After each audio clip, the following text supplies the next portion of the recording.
Welcome to the Red Bull Music Academy, live in Los Angeles. We're broadcasting over the next 2 weeks live from downtown Los Angeles. But tonight we're here at the Cine Family's lovely theater in Hollywood, where we are going to be talking to Gaspar and playing some of his favorite film music scenes ever, which is one of the most impossible things for anyone to have to do. So thank you, Gaspar. Without further ado, I think we should get into it. You ready to just play some? And then we'll start talking about what we see and what we hear. So let's play the first clip. I thought it was good to start with the best musical openings for movies that I had ever seen. And probably these two excerpts were the ones that moved me the most, with the beginning of 2001: A Space Odyssey. Probably in the case of Buñuel's movie opening that you're going to see again, it's not so much the music itself, but it is the contrast between the music and whatever you're going to see on screen. In the case of the other excerpt that you're going to see by that is the Contempt by Godard, it's the mix of the music and the most radical opening credits that I had ever seen. You know, all opening credits have titles, and in this case, all in the sound. And I went to a film school when I was 17, and they said, well, you can know with the first 3 shots of a movie, you know if the movie is going to be good or bad. Sometimes, since the first shot, oh, this is going to be a masterpiece, and sometimes the music really makes it. You certainly have to seduce the audience in the beginning. The first 3 shots are more important than any other shots in the whole movie, besides probably the last shot. Yeah. And it's also interesting with the Buñuel film. It was a silent film made in the 1920s, and he would go into the theater and with his gramophone and play records. Yeah. And then in 1960, they sonorized it, and they added his records to the film. Lately, I saw there's one movie that I almost put on the list of the excerpts that I wanted to put, but I already put 15 excerpts instead of the 10 that they allowed me, so I could not put 20 or 30, but I was thinking of this silent movie called The Passion of Joan of Arc that I've seen lately. And the silent movies at the time were played with the organs or with the piano, whatever, live. And I saw it, there's a film festival in Lyon where they show all these old silent movies and there was a guy with an organ playing on stage, and it was so moving because you feel like you're in a temple, and the sound is not digital, the sound doesn't come from the loudspeakers, it was on stage, and it really made the movie even bigger than ever. I had seen that movie many times, but the fact of seeing someone on stage playing with an organ and having a big screen, That's cool. And that's just the opening of the movie. There you have it. And that's all the credits of the movie. You won't have any more credits at the end. Spoken yet. Yeah, it's beautiful. There's something about Godard. There are not so many directors in the history of cinema that were that inventive when it comes to the language itself. And the way he was using the music and how he was editing the music has never been done again. And I wanted also to put an excerpt of one of his many movies in which he would put a music, suddenly cut it, people talk, and the music starts again. But I was allowed to put 10 excerpts.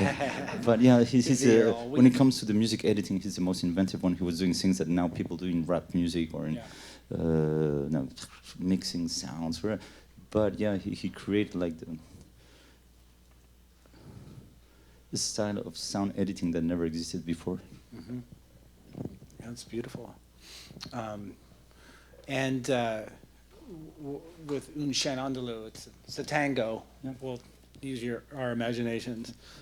It's a lovely contrast between what's happening. That is so stark, though. I mean, those chords and that music it's intense. It's a very intense way to start a film. Yeah. And also, sometimes in some movies, you have one melody that comes over and over and over and over that gets into your head, and in that theme called the theme of Camille comes over many times with slight differences during the movie. and there are many movies that use that trick. Casino. Casino used this song, Yeah. and actually, when you like the movie and you like the music in the movie, when you see it in another movie, you're so happy. Yeah. Lately, I saw a French movie, and they were using the soundtrack for what's the name of the this TV show with Roger Moore. No, the other one, the Tony Curtis and Roger Moore.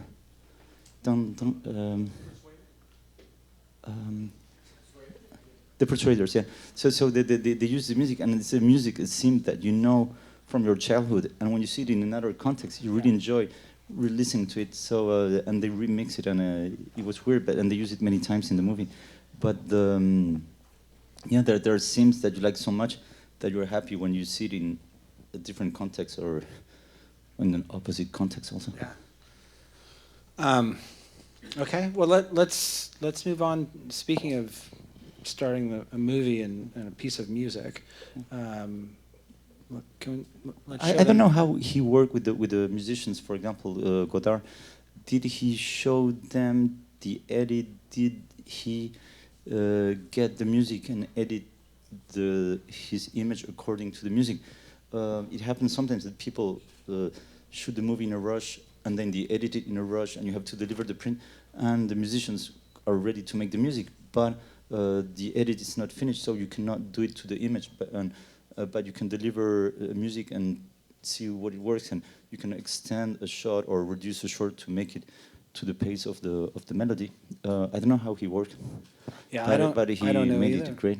It seems to me that the film was probably finished, and then Georges Delerue, who was a very sort of, conventional, styled film composer, probably scored afterwards, and then Piero. I don't think so, because he was shooting so many movies at the time. He was making 1, 2, 3 movies a year, and you're always pressed to deliver once the shooting is made. Like, the movie has to be on the screens like 4 months later. So probably he gave an idea of the kind of music he wanted.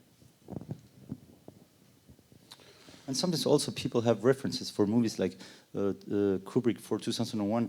He had all these references, and then he made Alex North compose a soundtrack for his movie, and he showed him the references, but he didn't like it how it sounded. So at the end, they dealt all the references and they put all the original that he had in mind.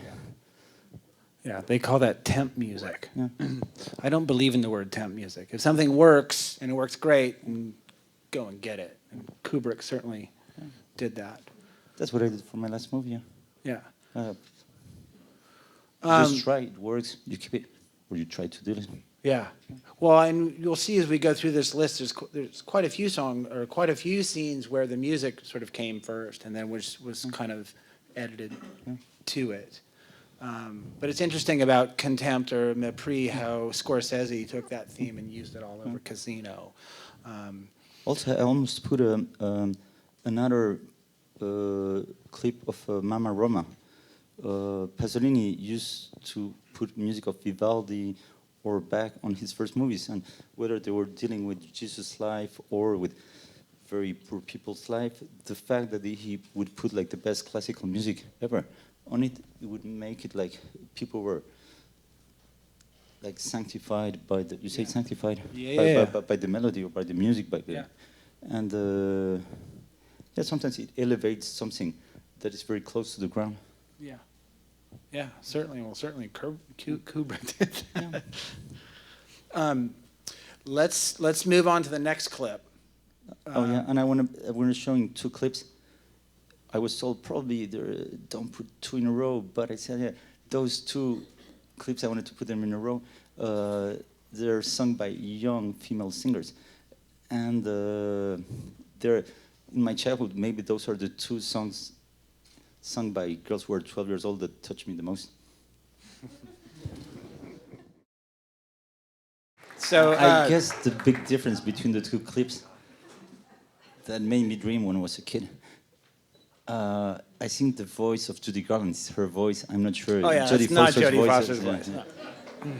No, she's lip syncing and not as well as Judy Garland. Yeah. But as a kid, you're very sensitive. I was probably 9 or 10 when I saw that excerpt, and the girl was 12. It turned me crazy. My friends, oh. You want to make movies like that when you're 10. So that was Bugsy Malone, which was directed by Alan Parker, who also did The Wall by Pink Floyd and a lot of music movies, right? Vita, The Wall, Midnight Express. But yeah, there's something about music. The pitch of voice really can be very motherly, can be creepy, whatever. But in some movies, like the musical scene where people sing, can be the best scene in the whole movie. And when I think of The Wizard of Oz, that's the scene I sing the most about. You told me just before we got here into the room that the producers wanted to cut that scene because it was too long. The studio wanted to cut it off because it's not related to the story, it's too long. And they re-edited after, re-including like this is the director's cut. But originally they didn't want to. Yeah, they tested it and it was too slow to put that. And they also said that she sounded too old. They wanted her to be more youthful. The studio took it out. The producers fought and they got it back in. Then it won the Oscar. I mean, it's legendary. It's a beautiful song. Yeah, but there's some songs in your life that, for example, where you're depressed and when you've been partying too much and you crash the next day. What can make you feel better? I always put Abbey Road by the Beatles, or the record of Velvet Underground with the banana on the cover, or you can just put this and it puts you in a good mood and you feel better. I ask a lot of people this question, but what's your favorite Beatles record? Is it Abbey Road? My favorite song of the Beatles. Not song, record. Abbey Road, yeah.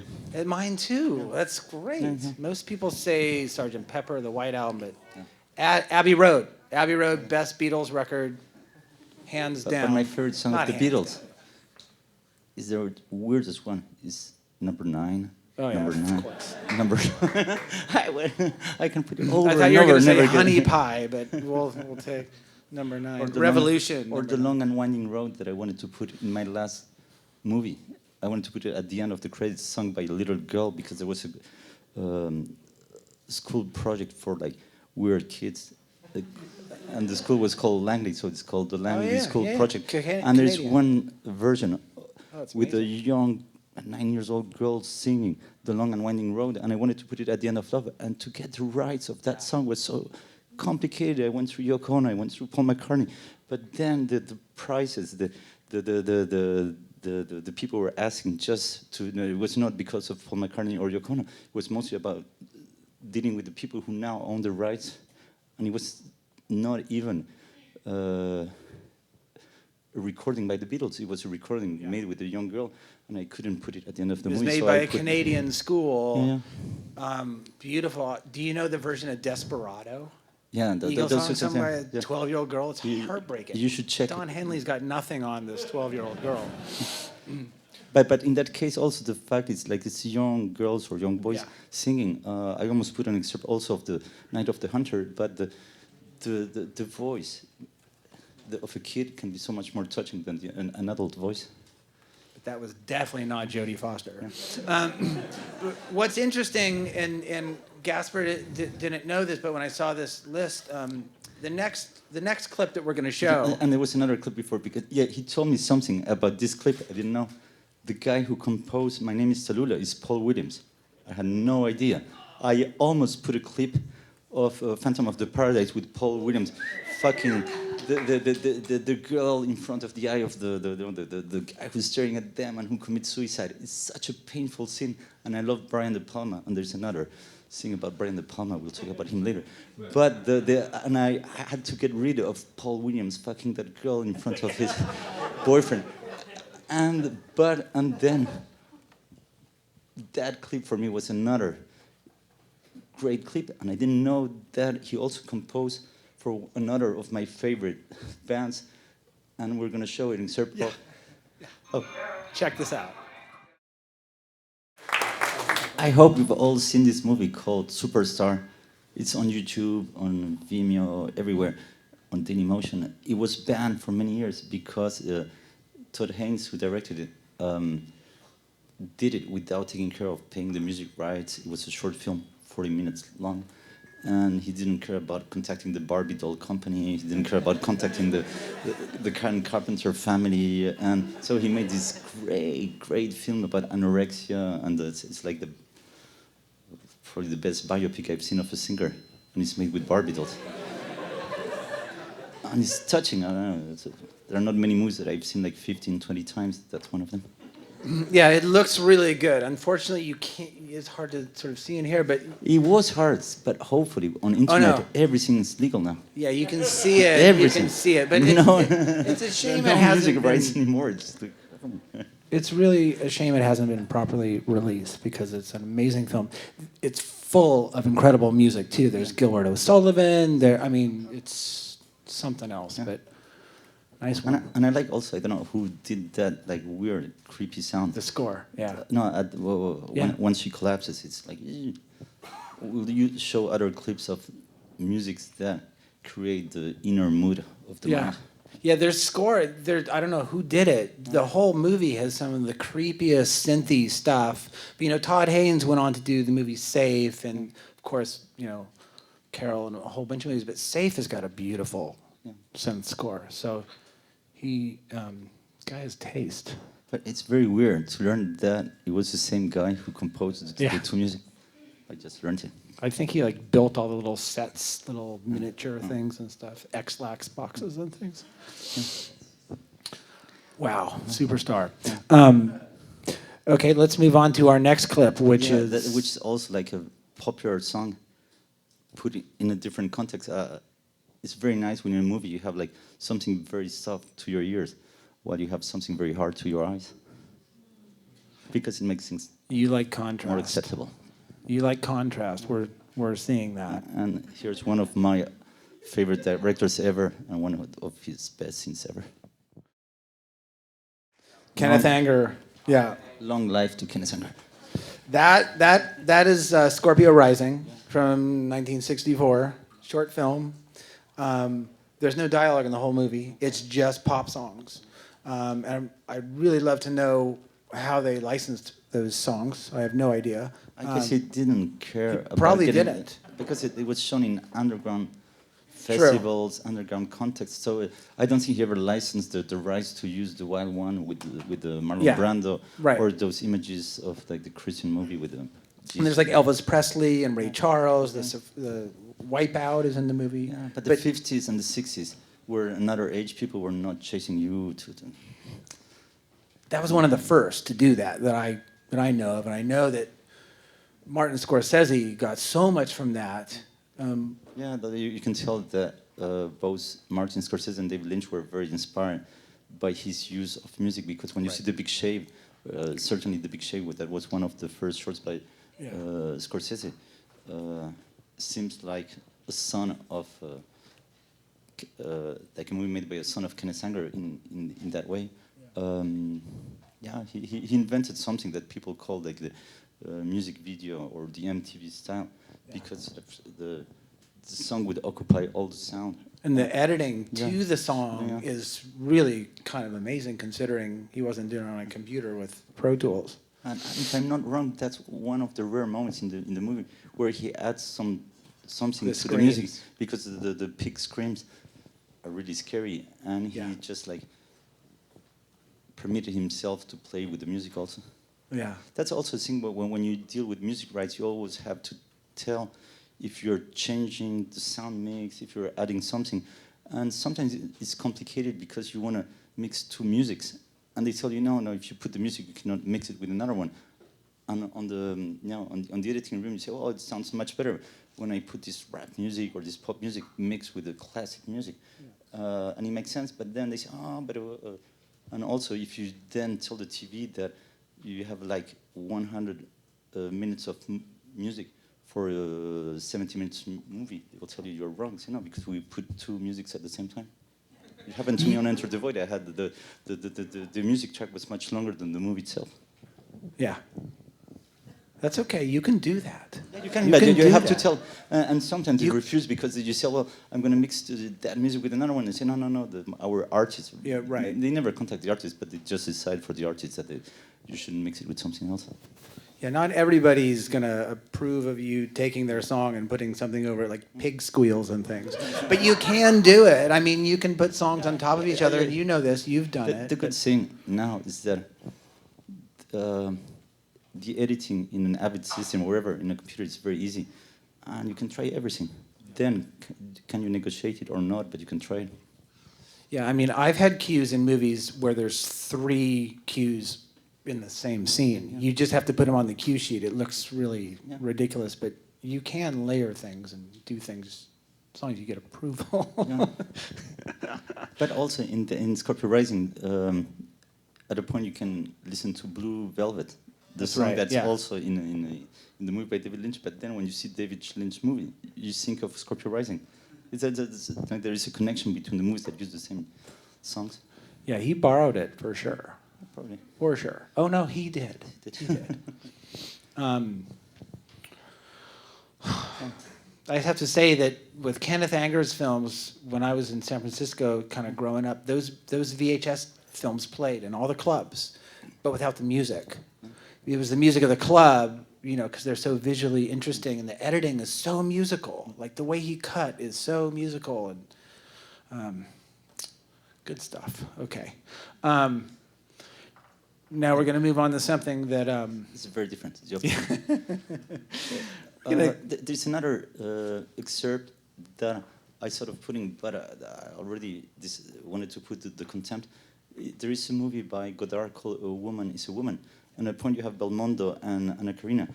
They put a song on the jukebox and you see the record turning around.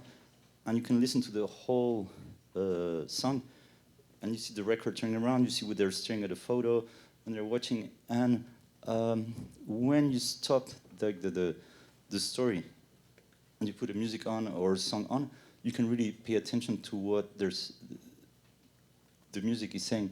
And there's another movie that many people consider as the best French movie from the 70s, that unfortunately, for right reasons, it's never been put on DVD, neither in France or here. But there is one scene in which someone puts a record, and you listen to the whole song, and then someone, the girl who's listening to the record, decides to sing a song, and once again, like it's twice touching. First because you listen to a record, and then because something more natural comes after. And so it's another case of like how touching a song can be without any like weird editing or action around. Or score. Okay, let's watch this next one. It's funny, she's so touching. Yes. He's a pretty good whistler, too. Yeah. Wow. So what was that? That movie is, in French, it's called La Maman la Putain. In English, it's The Mother and the Whore. And the director, Jean-Luc, committed suicide a few years later. And it was a big problem because then his family didn't want the movies to be re-released. So they're kind of blocking if you can catch it on the net, don't miss it. It's 3 hours and a half long. Wow. But in many movies, this one is long, so the whole movie has a particular pace. But I like in movies when suddenly the directors or the people who make it decide to extend a moment with music or without music. And that's one of the most peaceful moments in the movie. Like probably in The Wizard of Oz, that was the most peaceful moment in the movie. Yeah. The calm before the storm, before the flying monkeys. It's really cool how the music goes from the turntable as playing as our score to the actors making it their own and sort of connecting it into a whole other world. But also, when you make a movie, I guess sometimes the people are beautiful physically. Some people are beautiful in the way they move, but also some people have such a sweet voice that it would be a bad idea not to use that voice and not make people sing. So you have to and some people are so when they sing a cappella, you say? A cappella, they can be more touching than if there are any instrument behind. Apparently not Jodie Foster, though. Though I'd love to hear, going back to that quickly, I think she was upset that she didn't get to sing. I think, but she got the part for Taxi Driver after that. Yeah, right around the same time, same year, I think. good ears. All right, so let's move into another world, Gaspar. Yeah. Now we're gonna show clips. What do you see? What? Yeah, of music made or added to films. In the first case, it was not composed for the movie, but it's a movie that used the music from a famous like electro artist from the 70s, 80s, and this movie was banned for many years, almost all over the world. You're going to see a short clip, but in horror movies, sometimes the horror is on screen, but the feeling of fear is not. So there's some kind of sounds that put you in a state of fear. Yeah, this is not your cliche horror film score, for sure. But the sound and the voiceover add a lot to the situation, and you're going to see like the triple mix is magic. The movie is Austrian. Roll the Austrian clip. So the movie is called Angst, and it was released lately on DVD and Blu-ray here in America. But it was banned for many years everywhere. And the music was by Klaus Schulze. Klaus Schulze. Schulze. Tell more about Klaus Schulze. Yeah, and for those of you that haven't seen the movie, that wasn't his grandmother that he was killing, just so you know. The movie was scored by Klaus Schulze, who was an original member of Tangerine Dream. Yeah. He was a drummer. He also played with Manuel Goching in Ajwa Temple. He went on to become an incredibly prolific electronic musician. And this movie, I knew the soundtrack to this movie for years before I ever saw it. And when I saw the movie, I was really shocked because it's kind of beautiful, atmospheric 80s music, great drum machines. And a few years ago, I did a movie called Bling Ring, and I licensed a song from this movie. And then I learned that Michael Mann had licensed the same song for Manhunter. So musically, it's great, okay? Whether you've seen it or not.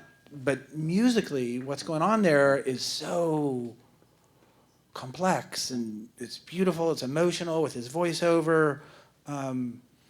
And it's just these sort of airy synth chords that, I mean, you talk about how that influenced you. I mean, I get you in there. Actually, the scene is twice longer, and he ends up killing the whole family. But and the music is there until the end, and the moment he kills, the music finally gets out, and he's calm and he's okay. But yeah, the climax is when the music stops. Yeah, I mean, it's beautiful stuff, and well, we'll connect that later. But in the case of this movie, it wasn't composed for the movie, but not that it was not composed for Angst. I don't know. I do know that Klaus Schulze had issues with scoring, and then having some artists can't really serve. They can make music for a movie, but they can't necessarily score to picture. You know, so I know that he made this music, and then the filmmaker cut it to it. But I'm not sure if he was actually asked to make music for it. I don't know, because it wasn't released as a record. It was only released as a soundtrack. So he could have been involved. But there are some movies from the 70s, 80s that when you see them, say, "Whoa, who made that music?" And also, there's another director that when you see his first movie, you say, "Oh, who made that music?" And it was the same.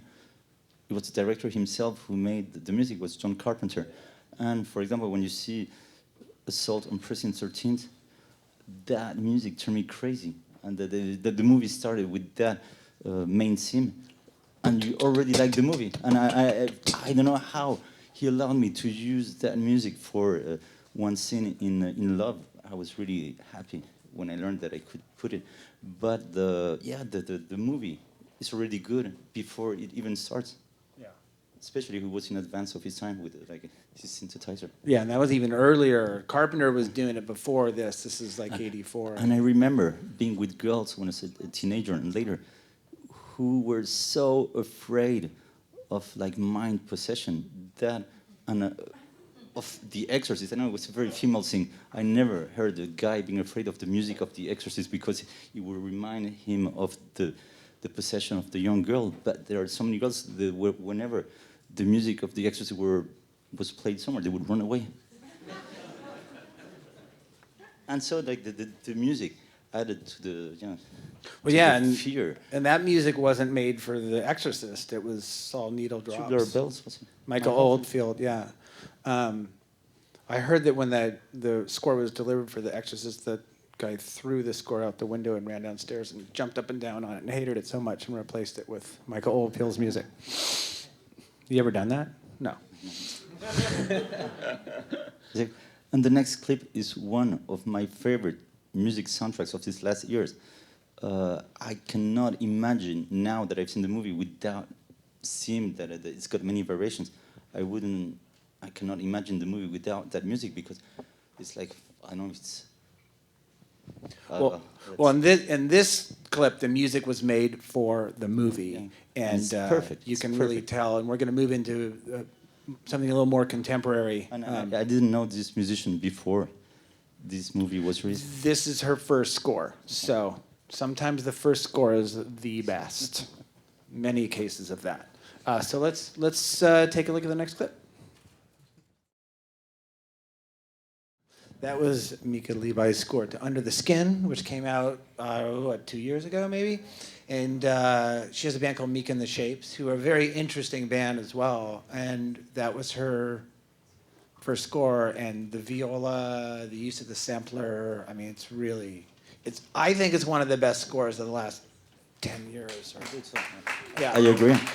It's very creative. And it's also great to listen to on its own, which is cool because that kind of brings us, or I like to talk about one of your films because Thomas from Daft Punk, you worked with him on a couple times, but on Irreversible.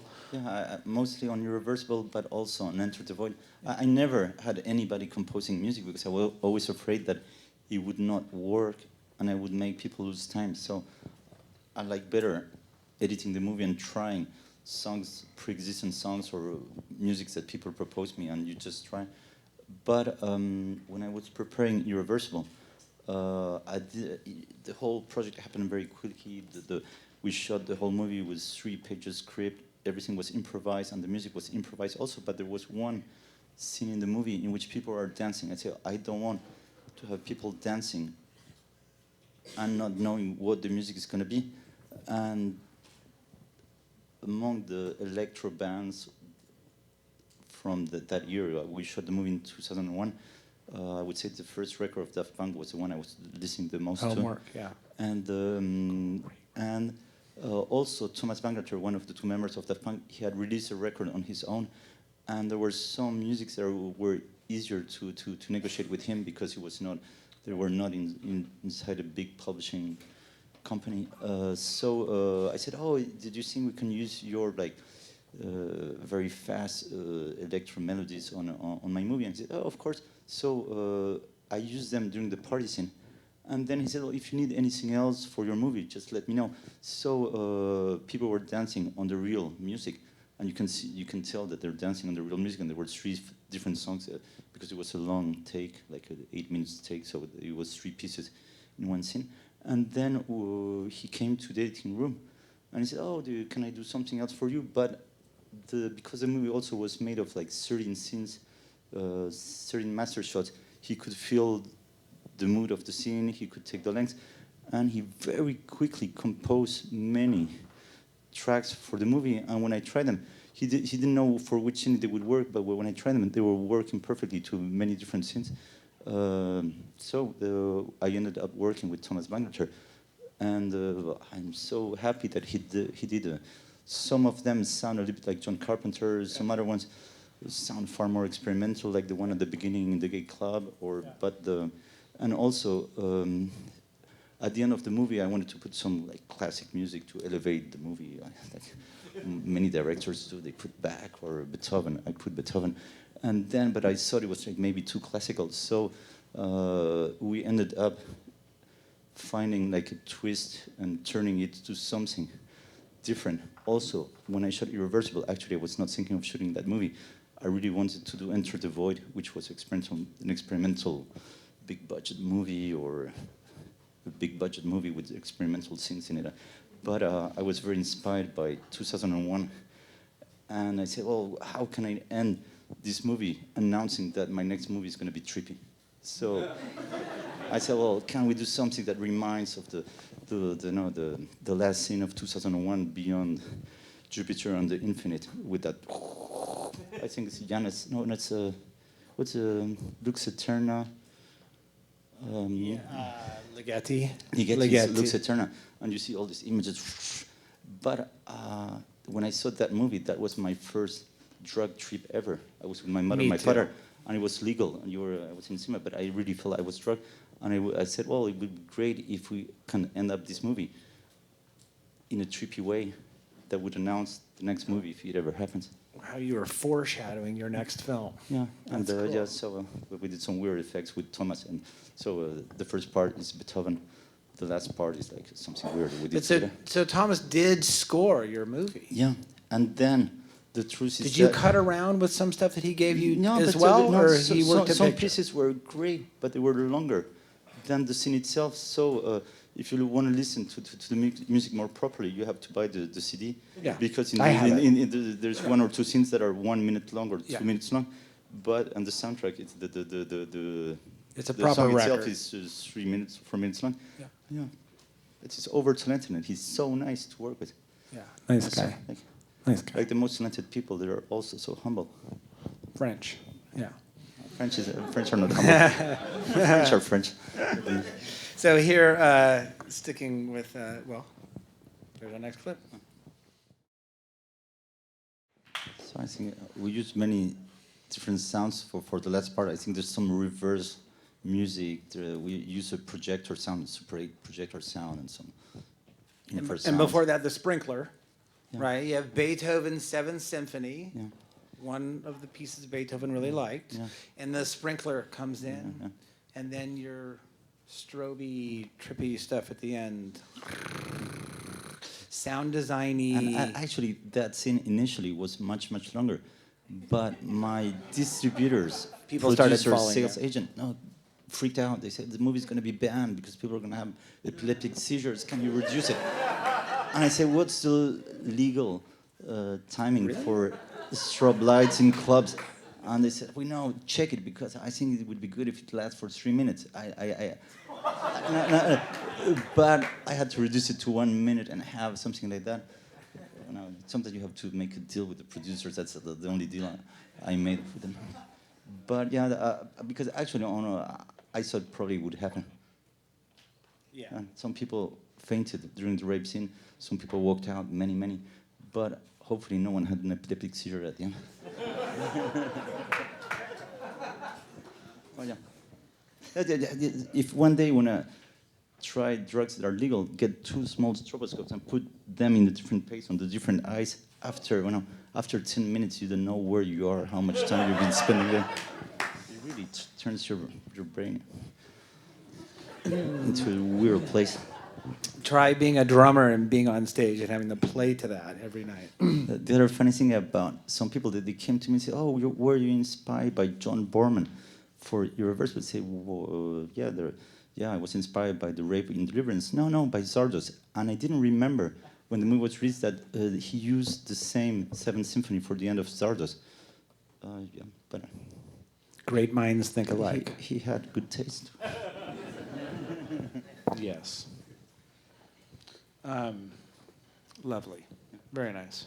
And you and I were both sort of just talking about, it's not on the list, but one of my favorite music films is Eraserhead. And It's the best soundtrack ever. Yeah. It's the best, but yeah, there are maybe 2 songs, and I wanted to put an excerpt of that movie in it, but it's mostly drones and... Yeah, a lot of textures.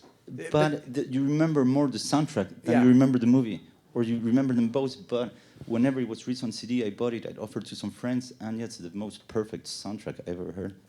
Yeah, in my studio, I have a surround sound, and I can mute the center channel and just listen to the sound. And what's so great about Eraserhead is those rooms feel different because of the tone of the sounds.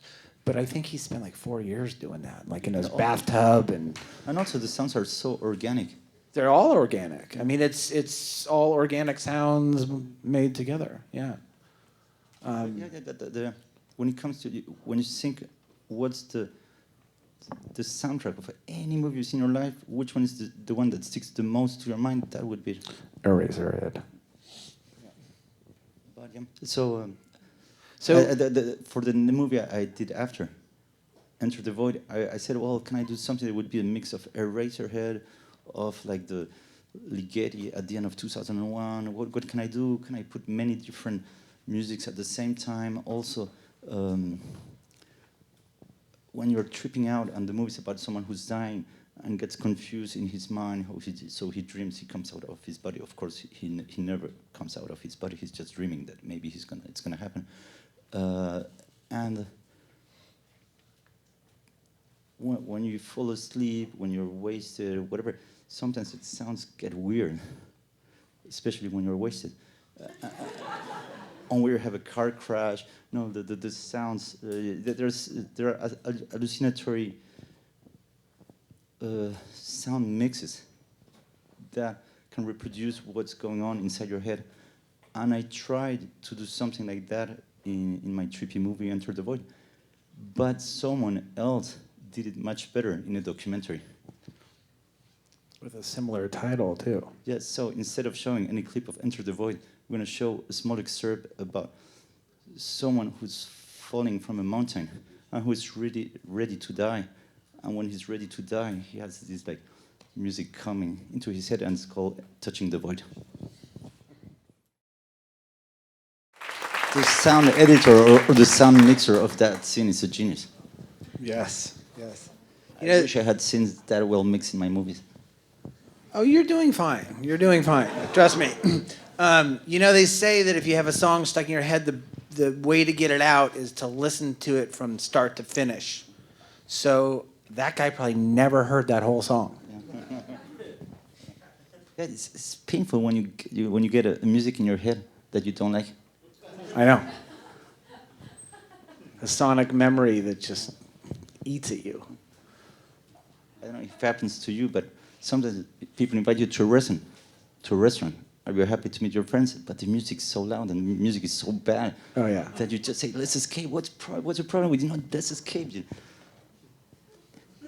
Yeah, music It can puts you ruin in your such a dinner. bad mood, the bad music. Tra-la-la-la. Okay. We're going to keep things moving here. Talking about Enter the Void.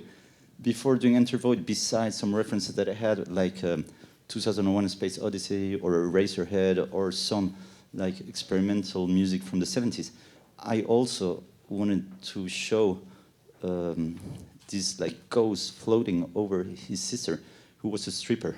I said, well, I want to find the best strip scenes in the history of cinema. So I checked almost all the clips that were dealing with girls, showgirls, etc., Blue Iguana. But the good thing about music in movies is sometimes people can be very sexy when they dance, or when they are almost not dancing. Something comes out from the way people move that talks much more than what they say. I needed to show clips to Paz de la Huerta, who was playing the main character. And for sure, the most exciting scenes that I've seen of a stripper on scene were scenes with Melanie Griffith. So instead of showing you one clip, we're going to show you clips of two different movies. And yeah, Melanie Griffith was also a woman who made me want to grow up. And I think both of these films are made like right next to each other. Yeah, so it's like her stripper phase. Yes, but I don't know who made the music for the first clip. The second clip was Pino Donaggio, and the first clip is Abel Ferrara movie, Fear City. The second clip is Body Double. We both have a thing for the 80s, don't we? I love the way it cuts from Frankie Goes to Hollywood into the score and then back. That's nice. Also, the song came out at the same time than the movie. Yeah. Sometimes it's good when you have the song of the summer coming out at the same time than That the was movie the of the summer, and the music is inside. Oh no, it's always good, Gaspar. That was the biggest record of the year, I think, too, right? I think the LP was called Welcome to the Pleasure Dome. Yes, it was. It was a double record. And when then someone recommended me to see Inauguration of the Pleasure Dome, I said, oh, that's like it. That's you have in link with Frankie Goes to Hollywood. They said, no. It's but all connected. They stole the title of Kenneth Anger. Party. Wow. It's all connected. Pleasure Dome sounds like a good place. I don't know where it is. It's right down in Santa Monica, actually. We can go there afterwards. Anything? Fear City? There's another scene in Fear City where she's dancing and the editing is fantastic. It goes from the score, which is by a guy that I don't think did a whole lot of other movies. That's why we don't really talk much about him. But it's also very much a synth score. It's perfect for the movie. But there's a woman being killed in a subway station, and it's cutting in this really cool, slightly butter knife style, but syncopated with the music. And I had never seen it until I saw your list, so thank you. I like Pino Donaggio, but maybe at the time I was even more obsessed with Giorgio Moroder's soundtracks. Yeah. Especially like Midnight Midnight Express. Yeah. It's probably a good movie. Great movie, I don't know, but a good movie. But the soundtrack, the main theme sticks to your mind like Boney M when you're dying. And so, Scarface. Yeah, sometimes some themes make you think of the movie all the time because you're obsessed by the music. Yeah. And the rhythm. Okay. Cool. Now I think we're going to show an excerpt of Love. Yes. The movie is very long and there are many different musics in the movie. When I shot Love, I didn't have any clue of what I was going to put on it. All I know is that I had put on the side 10% of the very low budget of the movie to negotiate the rights of music that I wanted to be famous. I saw that when you're in a car and you're depressed or whatever, and you listen to a song that you've listened since you're a kid, whether it's the Bee Gees, the Beatles, or Vivaldi, whatever, Over the Rainbow, it puts you in like a melancholic mood, and I wanted the movie to be very melancholic. So I thought, what are the best experimental pieces? Instrumental pieces that I could put in the movie.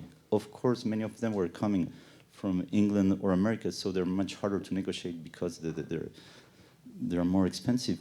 But we were very lucky. Once I finished the first cut of the movie, I had a music supervisor who started negotiating the movie. And probably because it was a French production, we didn't say too much that it was an English-speaking movie. We said, well, it's a small French production, which it was. And also said, well, it's very hard to release because it's got some like love scenes that are not going to make the movie that commercial. But with the very low budget, we managed to have all these like famous melodies. I even got like the Goldberg variations of by Glenn Gould. Yeah. That my father always says that's my favorite music ever, and I thought I would never be allowed to use that. But also, I could have John Carpenter. I even called. I texted and talked to David Lynch representative because I wanted to. Once I knew I could not put the song of the Beatles at the end of the movie, I said, "Oh, probably I could put In Heaven, the music of Eraserhead that inspired me so much when I was a film student." And he said, "Yeah, okay, you can use it." But at the very end, I noticed that it was better not to have any vocals on the final credits because it was even sadder. So I re-put the Goldberg variations played by Glenn Gould, my father's favorite piece ever. David Lynch was very friendly to me, and also I was lucky because there's one piece that I'm obsessed with, Maggot Brain by Funkadelic, that I listened to over and over. So, I've been listening to it like for the last 10 years. And once I shot one scene in the movie, I tried it on it, and it was so good that's the first one that I asked my music supervisor to negotiate it, and we got it. And then there's another piece that I really wanted. That was from Pink Floyd, but then it was harder because Pink Floyd is very hard. But hopefully I met the daughter of one of the members, and it finally happened. So that's what we're going to see. And especially the first scene was shot in a techno club. We didn't know what music we're going to use, so we made people dance on anything, Daft Punk, all this electro music. And then, because it's in slow motion, it doesn't matter because we could put classic music, modern music, whatever, but it really worked with the Pink Floyd. Is there anybody out there? Yeah, there was a piece from The Wall, and yeah, and those melodies really make the two scenes. Let's check it out. Actually, the clip was too long because the music is great, but it's very long. Maggot Brain lasts for 13 minutes. 9? But I know that I think it's 11 minutes, and the scene is like 8 minutes long. Yeah. Since it starts. Eddie Hazel on guitar, everybody. I think it was completely played once too, right? Played Improvised. once. The guy, I don't know if he was on acid, on heroin, or the two at the time. He improvised on stage. And whatever it was, it worked. happened once. Yeah, it's beautiful. You know, I've tried to put that song in a couple of movies, and nobody ever took to it. You beat me to it. Nice one. Yeah. And then the guitarist died, but so there are many different like re-recordings, live re-recordings, but not one is as good as the original, played by himself. Yeah. And then that music inspired also John Frusciante. He did an homage to Maggot Brain, and he did a piece called Before the Beginning. That was, I thought maybe that one I could also work on the scene if I could not get the rights for Maggot Brain, but actually it did not work on that scene, but it really worked very well on another scene. So yeah. I had the two of them, and they communicate with each other. So a few scenes later, you hear Before the Beginning.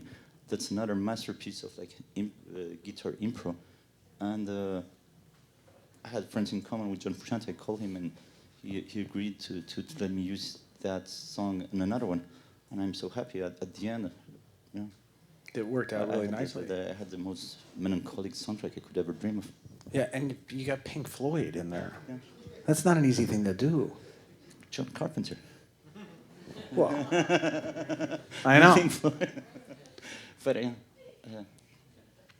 had back Glenn Gould, and also there's one musician that comes very often that you hear all the time on Love, Eric Satie. His melodies are very repetitive, but there's one movie that inspired me for the use of Eric Satie when I was a film student. You know, in New York, some people were trying to do porn movies that were intelligent, and one of them had a very intelligent idea. Soundtrack. It's a soundtrack. They used Eric Satie for a porn scene, and I remember that the movie I liked it, but mostly I said, well, one day if I do a movie with some erotic scenes, I'll put Eric Satie. It makes it so pure, so emotional, so. We're going to show you the excerpt of the movie Nightdreams that inspired me. Wow. It sounds like they were playing the music on set. She's sort of in time with it a little bit. Probably some directors like playing the music on set. Yeah. Even when it's not on the soundtrack after, they just put on Well, you want to create mood usually, Wagner, so, whatever. you know.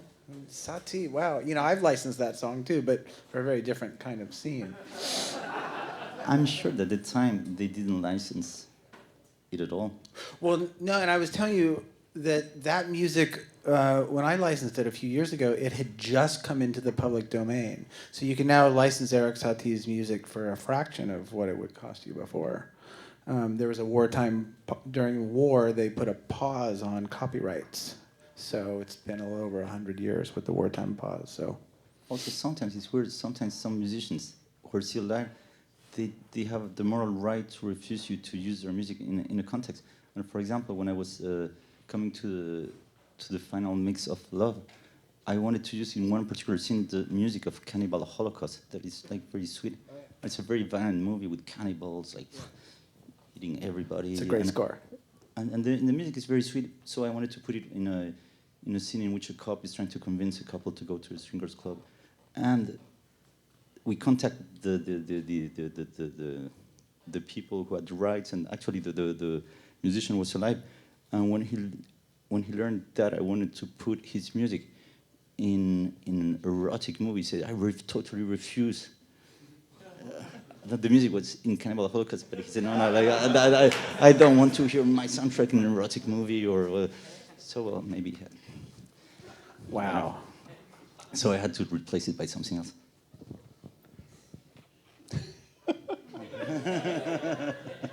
It happens like that. It does, you know, and he was Italian, I think. Cannibal Holocaust. It's been lovely hanging out with you. Right?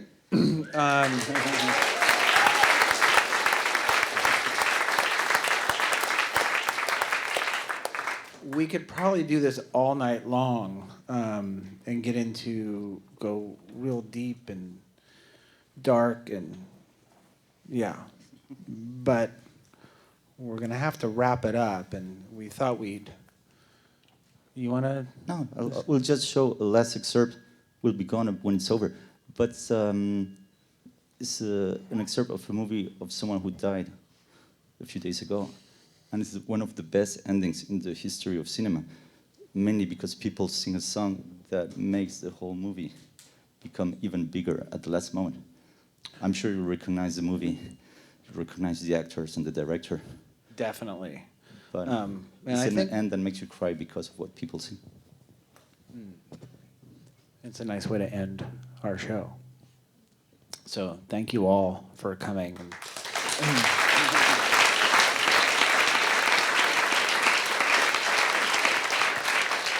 And I'd also like to throw a shout out to the Cine family for having us here, and the Red Bull Music Academy. And if you're really interested in film music, I do a show once a month on RBMA radio called Music and Film, and you go down the rabbit hole. I mean, there's so many interesting things here. Again, I wish we could talk all night, but we can't. So enjoy the show. Thank you. Goodbye.